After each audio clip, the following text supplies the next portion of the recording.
10 ans et demi, elle est l'unique fille d'une famille reconstruite. Une mère pour qui elle est toute sa vie, et un beau-père qui l'aime comme si elle était de lui. Si gentille, si belle, ses yeux manquent en sorcelle, qu'au feu de sa mère, elle en était la prunelle. Elle pouvait pas vivre l'une sans l'autre, leur relation était devenue plutôt fusionnelle.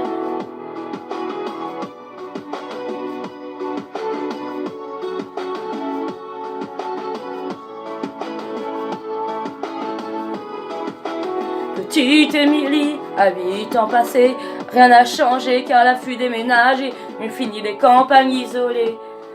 Elle vit maintenant en ville car sa maman fut mutée, une nouvelle école, des nouveaux amis. Elle a mis longtemps à s'adapter à cette vie. Du haut de ses 8 ans, on peut dire qu'elle est ravie. Ça va mieux pour petite Émilie.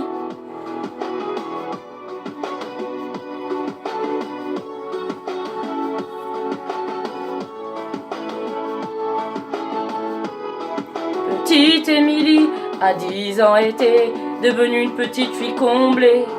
On peut dire que l'école lui plaisait. Bonne élève pour maman, elle en était la fierté. Un peu rondelette, de bonnes petites joues.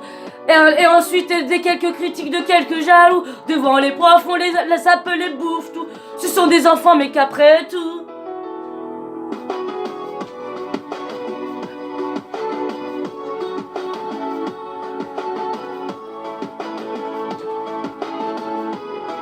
Petite Émilie, à 10 ans maintenant, adolescente renfermée dans les dames de maman, fini les regards souriants avec cette petite fille maussade qu'à présent, faut dire qu'au collège tout avait changé. Trop d'élèves faisaient de se moquer, elle se sentait rejetée, trop tôt frappée, trop tôt injuriée.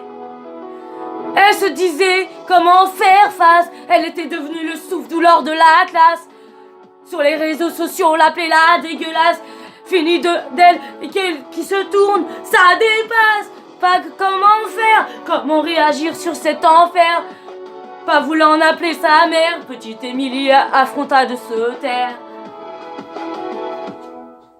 Mais un soir de décembre, petite Émilie rentra chez elle dénudée. Ses camarades, tous ensemble, l'avaient enfermée dans les vestiaires pour la doucher. C'en était trop pour elle, mais qu'elle puisse encore supporter. Elle étendit ses ailes, fille, et est partie loin d'ici vers la paix. Au revoir, petite Émilie. Repose-toi en paix.